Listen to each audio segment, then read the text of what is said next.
Hey everybody, welcome to the next episode on Chandra Talkies.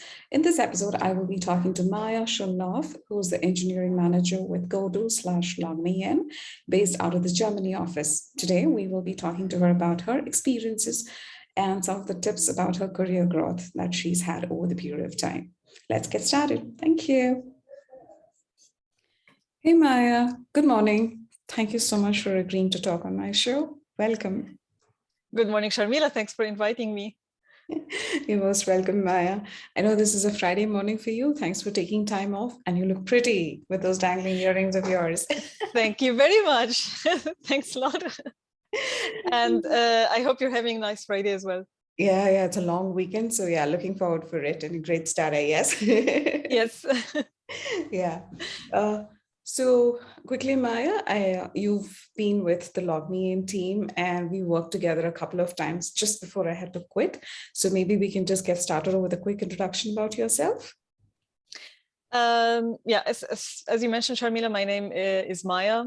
I come originally from Syria. I'm a mom for a wonderful 10-year-old daughter, and I am an engineering manager at GoTo. Yeah. I have over 14 years of work experience in different areas of the tech industry, software engineering industry, specifically from operations, QE, DevOps, and now on the engineering management track. Perfect. That sounds great. I knew this part of yours, but yeah, that's nice to know. I mean, I didn't know your daughter was 10 years old. I thought she was way younger. You're like this young mommy. Thank you. Right. Nice. Thank you. Thank you so much, Maya, for that. You know how this kind of works. So being an engineering manager, right? So you started off your career with engineering. And I mean, looking at your LinkedIn profile, you've done various other roles as well, initially when you started off your career. So maybe if you could talk about how you moved on from being an engineer to becoming an engineering manager and what does it take to get that switch, because I think that's a role that you got to balance, where you at times have to control, I wouldn't say controlled, right? You would have your technical ideas, but you will not put forth because you need to give a chance to your team members. At the same time, the engineering person in you kind of wants to take that foot, put that foot forward and take it forward, right? So how did you get into this role, if you could talk about that, and how do you kind of balance this maybe? Absolutely. I like solving problems. That's I think what we do all in engineering, right? Like there's this complex thing, and we want to get it done, and we want to make great products.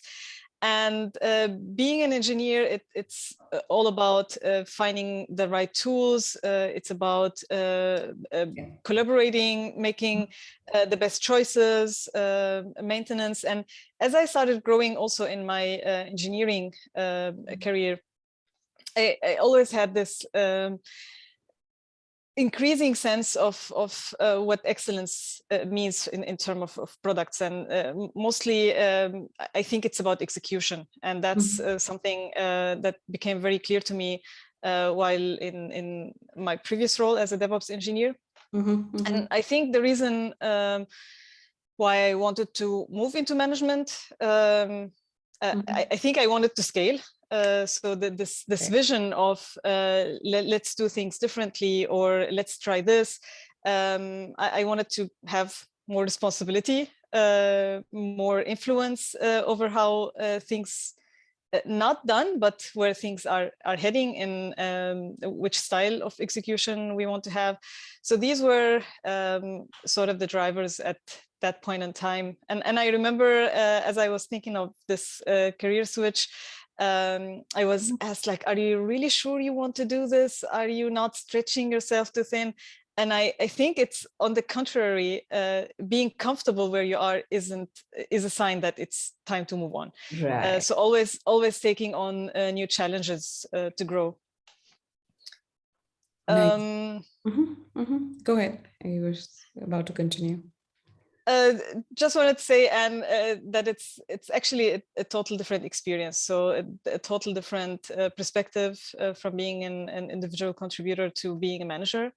Right. And totally different skill set. I must say, like, I know how I made the decision, how I made the transition, but also how I've learned during the last 1.5 years after doing this switch.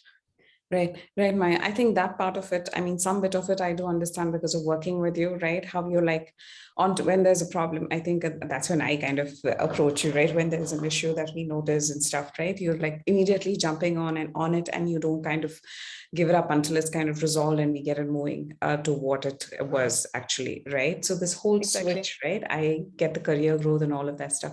How do you see it today? What is that?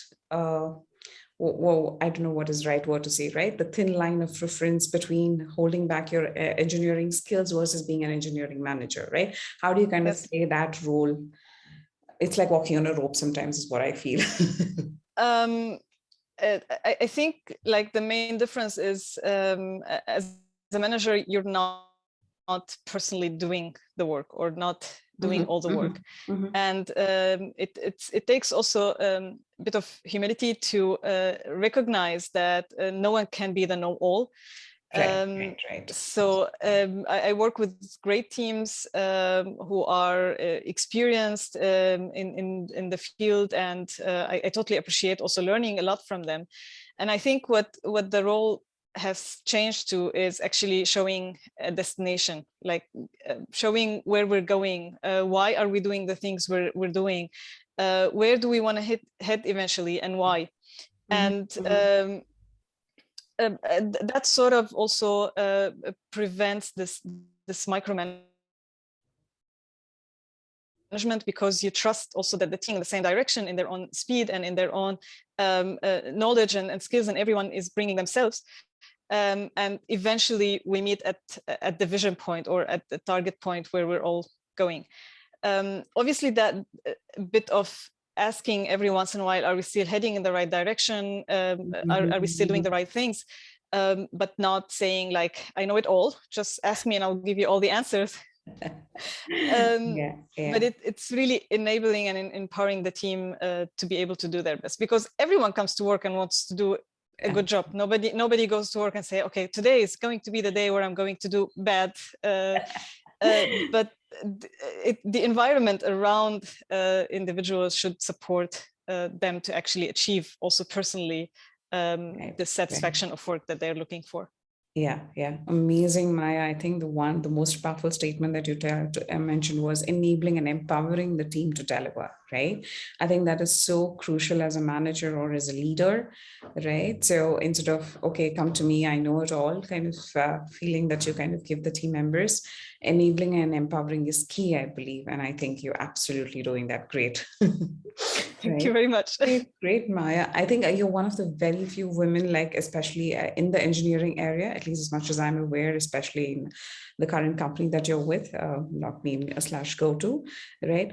How does that kind of put you? How do you feel about that whole factor being like there? As is, I know, there are very less women in the engineering field, and to In be general, yes.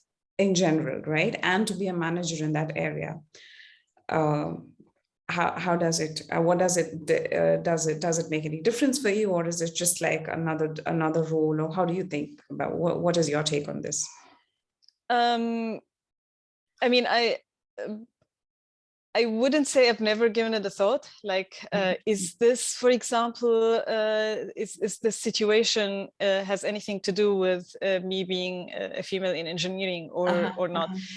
uh-huh. But what I've come to learn is to not overthink it. If there is any situation where you feel that seems different, is it because of any like differences, as you're mentioning, being a female, or any other diversity characterization? Uh-huh, Simply uh-huh. reach out to the people that you've had this Okay. experience. It's just sometimes really a matter of different perspectives, and Okay. just reaching out and talking about it usually helps it. But the whole point, like, right, while like what I mentioned was very few women that we have in the engineering area itself, and to be a manager there is definitely like, on the it's a bar above, right? Yes. So uh-huh. Eventually focus on where you're heading, Right. instead of Mhm. details. Have confidence. This is my Right. destination. I'm driving it with full passion. I'm caring about the people I'm working with. Mhm. We're trying together to work a great product, and I think it's less about every individual's background, because what you're mentioning again is one aspect of being, I wouldn't say different, but bringing a different aspect, and everyone can do so, and everyone can focus also on where they're going, and keep pushing themselves to get to that point. Yeah, I think you're repeating this like where you're going to go to, right? That foresight is more important, and how do you march towards achieving that? I think that kind of plays a key role, because I think you told us in every other statement of yours where you go ahead and see, like, for example, when you're manager, you kind of lead the team towards this is the goal as such, right? So that shows that you have enough foreseeing ability as saying, hey, this is where we need to go to, and to get there, this is how we kind of approach to get to where we want to go to, right? Great. Exactly. Great, Maya. So now one last question that probably I would like to ask is, what is your secret ingredient to get to where you are today from where you started off, right? If you could give some tips to the others who are listening, who would have some takeaways from this. Resilience, I guess. So you already mentioned, I repeated this a couple of times, it's like knowing where you want, and that where you want doesn't have to be the same thing for like 20 years, but always striving towards something, and reflect, asking, is that still the direction I'm going through? Is that still bringing joy to the work I'm doing? Am I still having fun doing it? Because it can be very draining to keep working on something, or to have this feeling, oh, it's Monday again and I have to go to work. That can be very draining. So ask yourself, is it really what I still want to do? Or what is stopping me from going where I want to go? Ask yourself, like, what is the worst that can happen? Take opportunities, and they might work and they might not work, but then have the resilience to come back again after having any setbacks. Amazing, Maya. I didn't know this part of you. That was great. I mean, this is the first time I'm hearing you say this, right? I know we worked together, we've had offline conversations as well, but this part of you, like saying, just go ahead and be sure, and you don't have to have like a very long side of like 20 years. And I think the important fact that you also mentioned was like, are you happy doing what you're doing? And it's like, oh my God, not another day at work, right? I think that is so key, right? Yeah, great. I totally agree. And one of the things, for example, if you remember working together on the on-call topics, the conversations, the conversation we had, it's also these little interactions with colleagues and learning from each other, and having this positive attitude at work. It is motivating for you, for others you're working on. And definitely the uncertainty, embracing the uncertainty. And this has become even more important after moving to the management track. It's like you don't know everything, and you need to take decisions, and you don't have the full answers, and you might have to take a decision which turns out to be wrong, but also that's okay. So definitely is just go for it. Nice, Maya. Amazing, right? Really wonderful. I think that gut feel saying, hey, just go ahead and take the plunge, right? Or whatever it is, right? For all that, if it turns wrong, it's okay. Get up and kind of move on, right? But that probably 99% of the times you are doing the right thing. That's how you kind of take the step forward, right? And also the whole fact that you said resilience and be happy, and where you're going, and you can keep revisiting that. It does not have to be like a constant goal. Depending on what you're doing and how things change, you keep revisiting that. Yeah, amazing, Maya. Thank you so much. There are definitely great things that I have taken from you, especially the one that you said about resilience. And you can always revisit your goal, doesn't have to be a constant one. So absolutely. Yeah, thank you. And one more thing that I would like to add is you're so lively and chubby and bubbly. I think you kind of give that positive vibe around. You remember our conversation that we used to have when I was with GoTo, right? Yes, absolutely. That also kind of adds to it, right?